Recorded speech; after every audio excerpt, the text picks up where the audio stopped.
Class 8 आज हम chapter second Hindi 2 का आपका जो सेकंड चैप्टर है वर्ण विचार, इसको पढ़ेंगे। वर्ण विचार क्या होता है? वर्ण कोई भी एक सिंगल अक्षर होता है जिसके समूह से एक शब्द बनता है, ये आपको सबको पता है। सार्थक शब्द बनता है और सार्थक शब्दों के मेल से ही एक वाक्य बनता है। ठीक है, तो यहाँ पर वर्ण के बारे में किस तरह से कौन कौन से वर्ण होते हैं और क्या है स्वर व्यंजन, ये सब हम थोड़ा इस चीज़ को पढ़ेंगे। वर्ण विचार, बच्चों विचारों को व्यक्त करने के लिए ध्वनियों की आवश्यकता होती है। ठीक है, उच्चारित ध्वनि संकेतों को जब लिपिबद्ध किया जाता है तो वे वर्ण का रूप धारण कर लेते हैं। मूल रूप से वर्ण वे चिन्ह होते हैं जो हमारे मुख से निकली हुई ध्वनियों को लिखते हैं। ठीक है, जब भी हम कोई वर्ण बोलते हैं, उसका उच्चारण करते हैं, कुछ ना कुछ उसके हमारे मुख से उसके लिए ध्वनि निकलती है। तो जो भी ध्वनियाँ हम लिखते हैं लिखित रूप में होता है, उसको वर्ण कहते हैं। ठीक है, कमल, जैसे कमल की पिक्चर बनी हुई है, तो कमल पूरा एक शब्द है और ये 3 वर्णों से मिलकर बना है। कितने वर्णों से मिलकर बना है, कितनी ध्वनियाँ हैं, इसको देख सकते हैं हम। क में अ की ध्वनि सम्मिलित होती है तो जाके वो पूरा क बनता है। म में अ की ध्वनि सम्मिलित है तो वो पूरा म बनता है, और ल में अ की ध्वनि सम्मिलित है तो वो पूरा ल बनता है। और अगर चूँकि क अपने आप में एक आधा है और उसमें नीचे हलंत लगा हुआ है, आप देख रहे होंगे क में, म में, ल में हलंत लगा है। इसका मतलब है कि वो अभी अपने आप में पूर्ण नहीं है, जब तक कि उसमें स्वर नहीं मिल जाता। ये अभी व्यंजन है और जब तक कि इसमें स्वर नहीं मिल जाता तब तक जो है ये पूरा अक्षर या पूरा वर्ण नहीं बनता है। यानी हर पूर्ण वर्ण के बनने से ही, पूर्ण वर्ण के मेल से, कई पूर्ण वर्ण के मेल से ही एक सार्थक शब्द बन सकता है। ठीक है, इसी प्रकार घर में देख लीजिए, घ पूरा नहीं है तो घ हलंत लगाए, र भी पूरा नहीं है उसमें भी हलंत लगाए, लेकिन जब इसमें अ सम्मिलित हो जाता है तो वह घ और र पूरा सम्मिलित हो जाने पर र बनता है, तो घर बना। तो क्या है, वर्ण भाषा की वह छोटी से छोटी इकाई है जिसके और टुकड़े नहीं हो सकते। और लास्टली क्या होता है, जब हम उसके टुकड़े करते हैं तो जैसे वर्ण है क हलंत वाला, तो इसको और अधिक हम विभाजित नहीं कर सकते, इसको और छोटा नहीं कर सकते। ठीक, अब इसमें हम वर्णमाला देख लेते हैं। किसी भी भाषा के सभी वर्णों की व्यवस्थित तथा क्रमिक समूह को उस भाषा की वर्णमाला कहा जाता है। एक तो व्याकरण में हर लैंग्वेज यानी भाषा के जो व्याकरण होता है, व्याकरण साहित्य होता है, उसमें कुछ एक व्यवस्थित रूप से कुछ नियम होते हैं, व्यवस्थित रूप से कुछ वर्ण स्थापित किए जाते हैं और एक वर्णमाला उनकी अपनी होती है जिसको वो फॉलो करते हैं। हिंदी वर्णमाला में 2 प्रकार के वर्ण होते हैं। कैसे कैसे? क, एक तो स्वर प्रकार के स्वर होते हैं और दूसरा व्यंजन। 2 प्रकार के वर्ण होते हैं, एक तो स्वर जिनसे ध्वनियाँ निकलती हैं और एक व्यंजन जिसमें स्वर भी सम्मिलित होता है। स्वर, जिन वर्णों का उच्चारण करते समय मुख से निकलने वाली वायु बिना रुके मुख से बाहर आ जाती है, उन्हें स्वर कहते हैं। जैसे जब हम कोई भी वर्ण, कोई भी स्वर जो है जब हम करते हैं तो जब हमारे मुख से जो हवा निकलती है वो बिना रुके ही मुख से बाहर आ जाए, जैसे जैसे अपने आप ही कहीं भी उसमें व्यवधान नहीं होता है, ई ऊ, तो वो बिना क्या कहते हैं, मुख से निकलने वाली वायु जो है बिना रुके ही बाहर आ जाती है, तो वह वर्ण स्वर कहलाता है। स्वर होते कितने हैं? स्वर 11 होते हैं। छोटा आ, बड़ा आ, छोटी ई, बड़ी ई, छोटा ऊ, बड़ा ऊ, री, ए, ऐ, ओ, आओ। हिंदी के स्वर वर्ण हैं। जो हिंदी में ये सारे स्वर दिए हैं ये वर्ण हैं। स्वर कितने के भेद भी हुए हैं, 3 प्रकार के स्वर होते हैं, ह्रस्व स्वर, दीर्घ स्वर और प्लुत स्वर। ह्रस्व स्वर, ह्रस्व कहते हैं छोटे को, दीर्घ कहते हैं बड़े को, और प्लुत जो ओमकार का एक चिन्ह है। ह्रस्व स्वर छोटे का दिखाता है, यानी छोटे स्वरों को, छोटा अ, छोटी ई, छोटा ऊ, है ना, ए, इन सारे स्वरों को वो क्या दिखाता है? ह्रस्व। ठीक है, री में भी जो सिंगल वाला री होता है वो भी आपका ह्रस्व स्वर में आ जाता है। दीर्घ स्वर में बड़ा, बड़ी ई, बड़ा ऊ, ये सारे जो हैं दीर्घ स्वर में आते हैं। ऐ, ए ओ औ, ये सब क्या है, दीर्घ स्वर के उदाहरण हैं। ठीक है। प्लुत स्वर में क्या है, प्लुत स्वर में किसको कहते हैं, जिन स्वरों का उच्चारण करते समय दीर्घ स्वरों की अपेक्षा 3 गुना अधिक समय लगता है। यानी कि जितना समय हमें दीर्घ स्वर को पुकारने में लगता है, आ या ई ऊ, तो उससे भी 3 गुना ज़्यादा समय लगता है प्लुत स्वरों के लिए। और किसी स्वर को यदि देर तक बोलना हो अथवा किसी व्यक्ति को दूर से बुलाना हो तो वहाँ पर प्लुत स्वर का प्रयोग होता है। जैसे ओम, जब हम ओम का उच्चारण करते हैं तो यहाँ पे बहुत 3 गुना समय लग रहा है, खींच के देर तक बोला जा रहा है, इसलिए यहाँ पे प्लुत स्वर का चिन्ह लग जाता है ओ और म के बीच में। आपने देखा होगा ओ और म के बीच में, ओम में बीच में प्लुत स्वर लगता है, इसलिए क्योंकि वहाँ पे 3 गुना समय ज़्यादा लगता है दीर्घ स्वरों की अपेक्षा। ठीक है। और इसके और भी उदाहरण हो सकते हैं, जैसे राम बोला जाए ओम, फिर या ओम भगवान करके बोला जाए, तो जहाँ पे भी हमें लंबा बहुत देर तक स्वरों को खींचना है वहाँ पर हम ये प्लुत स्वर का प्रयोग करते हैं। स्वरों की मात्राएं, अ के अतिरिक्त शेष स्वर जब व्यंजनों के साथ प्रयुक्त किए जाते हैं तो उनकी मात्राएं नहीं लगती हैं। स्वरों में कुछ मात्राएं लगाई जाती हैं, है ना। अ की मात्रा नहीं होती, अ की अपनी कोई मात्रा नहीं होती। अरहित व्यंजन को हल चिन्ह कहा जाता है, जिसमें अ का स्वर नहीं होता, मैंने अभी बताया, तो उसमें हलंत लग जाता है जो उसके किस चीज़ को रूप को दर्शाता है, आधे स्वर को दर्शाता है। क ख ग, जब तक इसमें अ का स्वर सम्मिलित हो नहीं होता तब तक वो आधा रहता है, और जब अ का स्वर सम्मिलित हो जाता है तो वह एक पूर्ण वर्ण बन जाता है। ये हम पहले ही पढ़ चुके हैं। विभिन्न स्वरों की मात्राएं और उनका प्रयोग देख लीजिए। इस एक तरफ सारे स्वर दिए हैं, उनकी मात्राएं हैं और शब्द प्रयोग। अ का प्रयोग कैसे, क ल कल, क में भी अ का स्वर है, ल में भी अ का स्वर है। ई में छोटी में विजय, यानी विजय में छोटी की मात्रा लगी है। ऊ में छोटे ऊ की सुरीला। ठीक है। अय में मेला, ओ में मोर, री कृषि, अम बंदर, यानी ये सारे स्वर हैं और इनका प्रयोग है। इसी तरह बहुत सारे अन्य शब्द भी होते हैं। फिर से आगे देख लीजिए, स्वर बड़े आ, बड़ी ई, बड़े ऊ, ए ओ औ, अंक अह, ये सारे स्वर हैं जिनका शब्द प्रयोग दिखाए गए हैं और मात्राएं दिखाई गई हैं। इनको अच्छे से समझ लीजिएगा। अब दूसरे नंबर पे आ जाता है, अभी तक हम स्वर के बारे में पढ़ रहे थे, अब हम व्यंजन पढ़ेंगे। जिन वर्णों का उच्चारण करते समय वायु कंठ से सीधे बाहर नहीं आती, जहाँ पे अभी स्वरों में क्या हो रहा था, जहाँ वायु सीधे बाहर आ रही थी मुंह से, जैसे ही हम कुछ बोल रहे थे बिना रुकावट के बाहर हवा जो है मुंह से बाहर आ जाती है। लेकिन अब हम व्यंजन की बात कर रहे हैं, तो जिन वर्णों को उच्चारण करते समय वायु कंठ से सीधे बाहर नहीं आती है उन्हें व्यंजन कहते हैं। व्यंजनों के उच्चारण में जीवा मुख के भी विभिन्न स्थानों यानी कंठ, तालु, दांत आदि को स्पर्श करती है ना।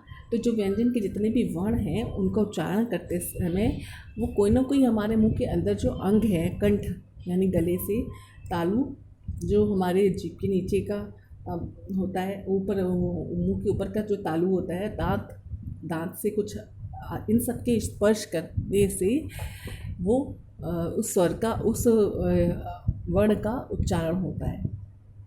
जो व्यंजन है, व्यंजन आपने देखा, नीचे देखिए, क ख ग घ अंगा च छ ज झ इया ट ठ ड ढ ण त थ द ध न प फ ब भ म य र ल व श श स ह, यानी ये सारे आपके व्यंजन हैं और इनको वर्गों में विभाजित कर दिया है समझने के लिए। वर्गों में क वर्ग में क ख ग घ अंगा आता है, च वर्ग में च छ ज झ इया आता है, ट वर्ग में ट ठ ड ढ ण, त वर्ग में त थ द ध न, प वर्ग में प फ ब भ म, और अंतस्थ व्यंजन कौन से होते हैं, य र ल व और ऊष्म श श स ह। इनको इसलिए ये नाम दिए गए हैं इनके उच्चारण स्थान के हिसाब से, यानी कि ये इनको, इन वर्णों को जब हम उच्चारित करते हैं तो वो हमारे गले के कौन से पार्ट से उसका प्रयोग करके वो उच्चारण कर पा रहे हैं। ठीक है। ये व्यंजन के जो भेद हैं वो इसी पर आधारित है कि क्या किस प्रकार से उन वर्णों को उच्चारण किया जाता है। व्यंजनों के मुख्य रूप से 3 भेद माने गए हैं, स्पर्श, अंतस्थ और ऊष्म व्यंजन। स्पर्श व्यंजन में कौन से आते हैं? जिन व्यंजनों का उदाहरण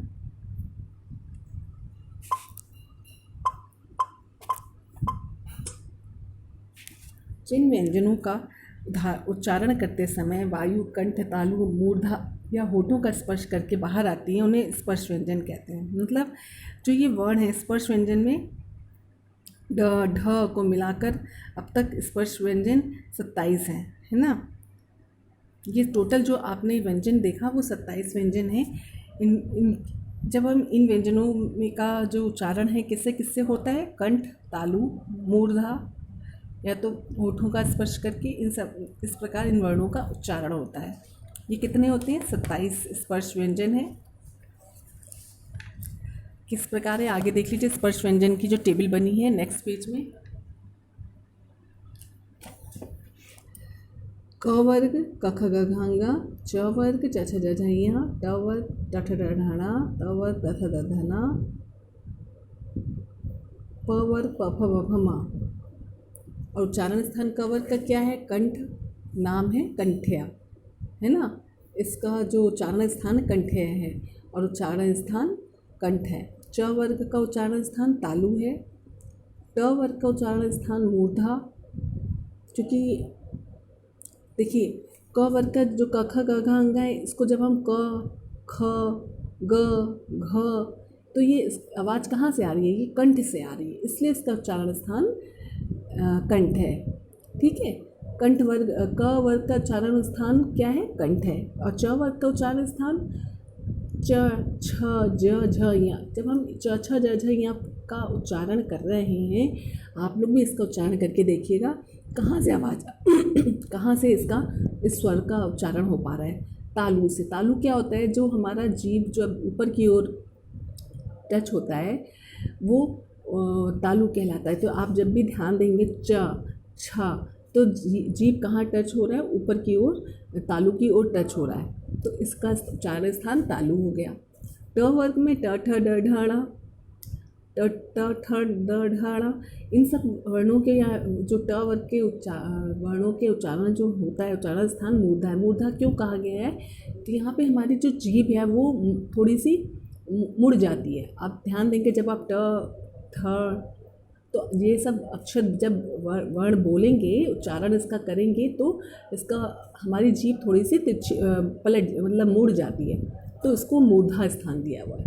ठीक है, इसलिए उसको मूर्धा कहा जाता है। हर वर्ण के पीछे उच्चारण स्थान जो है वो इसलिए है, उच्चारण स्थान हमारी उसकी हम आखिर हमें वो हम उस अक्षर का उच्चारण कहाँ से कर रहे हैं, किस अंग से हमारा वो उच्चारण स्थान, मुंह के अंदर के किस अंग से वो उच्चारण स्थान संपादित हो रहा है।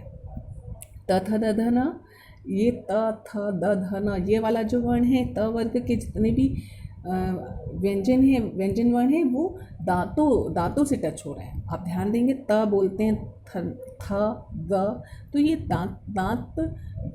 दांतों के बीच में आ रहा है। हमारी टंग कहाँ आ रही है? दांतों के बीच, दंतव्य है, इसीलिए इसको दंत इसका उच्चारण स्थान है, दांत। प फ ब भ म, प फ, आप यहाँ ध्यान देंगे तो यहाँ पे ओष्ठ का प्रयोग हो रहा है, यानी ओष्ठ में प फ यानी ओठ ऊपर नीचे हो रहे हैं, हमारे मिल रहे हैं, तो यहाँ पे उसका उच्चारण स्थान ओष्ठ है। तो इस प्रकार अंतस्थ व्यंजन, ये सारे आपने अंतस्थ व्यंजन, ये तो सारे कौन से व्यंजन अभी हम पढ़ रहे थे? स्पर्श व्यंजन। और अंतस्थ व्यंजन क्या है? इन व्यंजनों का उच्चारण स्वरों और व्यंजनों के मध्य होता है ना। अंतस्थ व्यंजन स्वर और व्यंजन के मध्य होता है, इसलिए इन्हें अंतस्थ व्यंजन कहते हैं। अंतस्थ पिछले पेज पे भी देखिए, य र ल व कौन से अंतस्थ व्यंजन है? य र ल व। ठीक है, इनका उच्चारण स्थान क्यों है? क्योंकि ये स्वर और व्यंजन के बीच में, स्वर और व्यंजन के बीच में ही आते हैं। ऊष्म व्यंजन, इन वर्णों को उच्चारण करते समय श्वास गति से मुख से रगड़ खाती है, जिससे गर्मी उत्पन्न होती है, इसलिए ये ऊष्म व्यंजन कहलाते हैं। इनकी संख्या 4 है, श श स ह। अयोगवाहक किसे कहते हैं? अंग तथा अह ऐसी ध्वनियाँ जो ना तो स्वर हैं ना ही व्यंजन। अयोगवाहक ना तो स्वर होते हैं ना तो व्यंजन होते हैं। अंग अह अलग हमारे हिंदी वर्णमाला में आते हैं, जिन्हें अयोगवाहक कहा जाता है। अयोगवाहक का अर्थ होता है जो योग ना होने पर भी साथ रहे, ठीक है, जो योग ना होने पर भी साथ रहे। तो ऐसे जो वर्ण हैं वे अयोगवाह कहलाते हैं। इसके बाद अनुस्वार। अनुस्वार नासिक के व्यंजन है, अर्थात इसका उच्चारण नाक से किया जाता है। ठीक है, इसका चिन्ह उनकी बिंदी होती है, स्वर या व्यंजन के ऊपर लगाया जाता है, जैसे गंगा, अंडा, मंच आदि, है ना। जहाँ नाक के से ध्वनि आए और वहाँ पे स्वर के ऊपर लगे, स्वर या व्यंजन के ऊपर लगाया जाता है। अनुनासिक किसे कहते हैं? अनुनासिकता स्वर का वह गुण है जब स्वरों का उच्चारण करते समय ध्वनि मुंह के साथ साथ नाक से भी बाहर निकले तो स्वर अनुनासिक हो जाते हैं। ठीक है, तो जब स्वरों का उच्चारण करते समय ध्वनि मुंह के साथ साथ नाक से भी, यानी दोनों तरीके से वो आवाज़ आ रही हो बाहर, अनुनासिक को चंद्र बिंदु भी कहा जाता है। ये क्लियर कर लीजिए, अनुनासिक किसे कहा जाता है? चंद्र बिंदु को।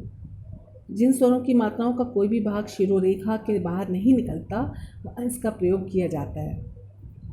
आंगन, गांव, जिन स्वरों की मात्रा शिरा रेखा के ऊपर निकलनी हो वह अनुनासिक को भी बिंदु से ही लिखा जाता है। विसर्ग। विसर्ग का उच्चारण स्थान ह के समान होता है। जब हम विसर्ग लगाते हैं तो उसका उच्चारण क्या होता है? ह।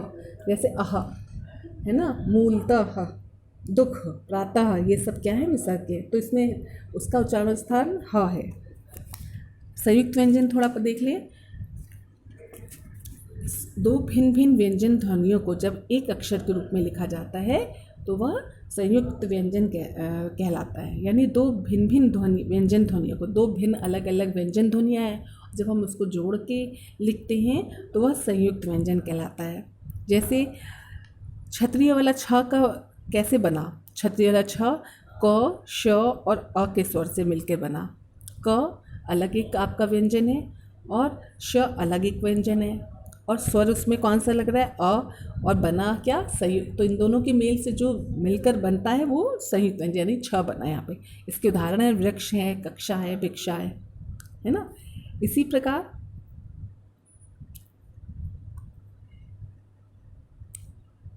ज, य, अ, ज अलग एक व्यंजन है, य अलग एक व्यंजन है, और अ के मेल से ज्ञ बना। ठीक है, तो ज्ञ, इसी प्रकार ये दो, और क्षत्रिय वाला छ और ज्ञ जो है ये संयुक्त व्यंजन हुए। आपको ये समझ में आ गया होगा किस प्रकार ये बने, है ना। तो इसका उदाहरण क्या है? ज्ञान, संज्ञा, विज्ञान। त, र आपका जो त्रिशूल वाला र होता है वो भी एक संयुक्त व्यंजन है, और वो किन दो स्वरों से मिलकर बना? त और र। त और र के स्वर से मिलकर और अ के स्वर से मिलकर त्र बनना है। इसके उदाहरण है मित्र, पत्र, सर्वत्र। श, र, अ। श्रमिक वाला जो श्र होता है वो दो व्यंजन कौन कौन सी? श, शलजम वाला श, और र से मिलकर बना है। तो इस प्रकार आपने देखा संयुक्त व्यंजन किस तरह से बनते हैं। द्वित व्यंजन किसे कहते हैं? एक जैसे दो व्यंजनों के मेल को द्वित व्यंजन कहते हैं, जैसे गन्ना, पक्का, चक्की। ठीक है, ये सब क्योंकि यहाँ एक स्वर आधा होगा और दूसरा पूरा स्वर होगा, तो इस दो व्यंजनों के मेल से, यानी आधा और पूरा जो व्यंजन वर्ण होगा उसके मेल से बना होगा। द्वित व्यंजन किसे कहते हैं? तो एक जैसे दो व्यंजनों के मेल को द्वित व्यंजन कहते हैं। बच्चों आज हम इतना ही पढ़ते हैं। नेक्स्ट क्लास में हम इसके आगे की रेस्ट ऑफ द वीडियो फिर से बना के डालेंगे। ओके।